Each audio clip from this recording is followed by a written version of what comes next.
In the city of Uruk, in what is now southern Iraq, around 4,000 years before the birth of Christ, the people who built the world's first cities inscribed the name of their goddess on clay tablets in three forms: morning Inanna, evening Inanna, princely Inanna. Three aspects of one divine being, each representing a different face of her power, each honored in its own right. This is the oldest documented example of the triadic divine feminine in human history. It was not written in the Middle Ages. It was not assembled by later scholars. It was pressed into wet clay by the people who invented writing itself. Inanna was the queen of heaven and earth, the patron goddess of Uruk, and the most written about deity in the entire Sumerian pantheon. She appears in more myths than any other Sumerian god or goddess. She governed love and war, sexuality and sovereignty, the fertility of the land and the fate of kings. No Sumerian ruler could claim legitimate power without her blessing. And yet she was not a simple figure of light and abundance. She was understood as a being of complete and paradoxical complexity. Fierce and tender, sovereign and vulnerable, radiant and capable of terrible darkness. That complexity was not a contradiction to be resolved. It was the point.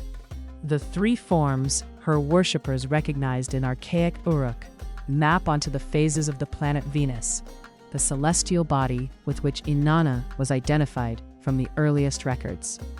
Venus, as the morning star, rises before the sun, brilliant, fierce, the first light cutting the darkness before dawn. This was morning Inanna, the power of new beginning, the light that returns, the force of emergence and creative will. Venus, as the evening star, appears at dusk, holding the threshold between day and night.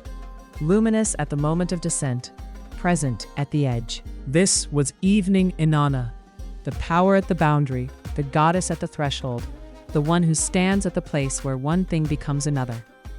And then there was princely Inanna, the sovereign aspect, the fullness of divine authority, the one who holds all power complete. These were not three separate goddesses. They were three aspects of one. A theological understanding that the divine feminine is not singular or static, but encompasses the full arc of existence, the rising, the descending, and the sovereign whole. A people who worshipped Inanna in her three forms had a religion that could hold the entire spectrum of life, without flinching from any part of it. But it is in the great myth of Inanna's descent to the underworld that this theology reveals its deepest dimension. The Descent of Inanna is the oldest written myth of death and return in human history. Its text dating to around 2000 BCE, though scholars including Samuel Noah Kramer and Diane Walkstein, who spent decades translating the original cuneiform tablets, believe the oral tradition behind it reaches far further back. It is at its core the triple goddess theology made into story, and it introduces the third face. Inanna, at the height of her power, makes a choice no one can explain and no one can stop. She descends to the great below, the realm of the dead. Ruled by her older sister, Ereshkigal, she strips herself of her 7 divine powers at 7 gates. Arriving before her sister, naked and bare of everything she was, Ereshkigal kills her. And Inanna remains in the underworld for 3 days and 3 nights before she returns. What the mythologist Joseph Campbell recognized in this story, and what the analyst Sylvia Brinton Pereira explored in depth in her work on the myth as feminine initiation, is that the stripping at each gate is not humiliation. It is the shedding of every constructed identity, every symbol of external power, every layer of performance, until what remains is only the essential self. The 3 days in the underworld are not death as defeat. They are death as the necessary passage through which something new can be born. And this is where the triple goddess theology reveals its full depth. Because Ereshkigal is not Inanna's enemy. She is Inanna's older sister. And in the reading of many scholars who work with this mythology, she functions as the dark mirror of the same divine feminine. Where Inanna governs the world of the living, Ereshkigal governs the world of the dead. Where Inanna is the rising light, Ereshkigal is the necessary darkness. The two sisters are the same sacred feminine, held in its complete expression. The light above and the darkness below. A world of becoming and the world of dissolution, held together in one sacred architecture. Morning. Inanna rises from the underworld as the returning light of Venus after its conjunction with the sun.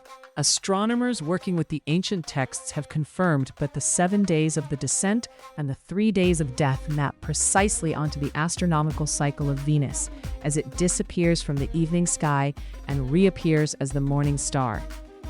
The myth is written in the sky. When the people of Sumer watched Venus disappear at dusk, they were watching their goddess descend. When she blazed back into the dawn sky, they were watching her return. The cosmos itself was participating in her story. What this theology gave the people who held it was something of enormous psychological and spiritual consequence. It gave them a sacred framework in which no part of human experience was abandoned by the divine. The rising of morning, the threshold of evening, the darkness of loss and death, every phase had its goddess. Every phase was held as sacred. Death was not a punishment. Grief was not a failure. Darkness was not evil. They were the necessary passages through which life moved on its way back to the light. Ereshkigal herself, terrifying, absolute, sovereign in her realm, was not a figure of horror, but a figure of truth. She was the part of existence that cannot be avoided, and she was divine. Inanna was worshipped continuously from at least 4000 BCE until the gradual suppression of her cult in the first centuries of the Common Era, a span of 4,000 years.